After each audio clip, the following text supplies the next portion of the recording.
ഇതെന്തിനാ മോളല്ലേ? മോളാ. എന്താ മോളുടെ പേര്? ശ്രുതി നമ്പൂതിരി.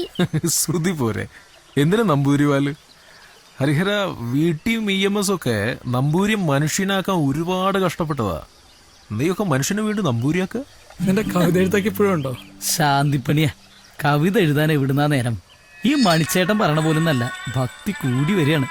ഭക്തിയല്ല, കപടഭക്തിയാ കൂടണത്. രഥയാത്ര, പള്ളിപൊളി, വർഗീയ ലഹള, പിന്നെ രാമായണം സീരിയലും. ശരി തന്നെയാ, ഭക്തി കൂടി വരിക.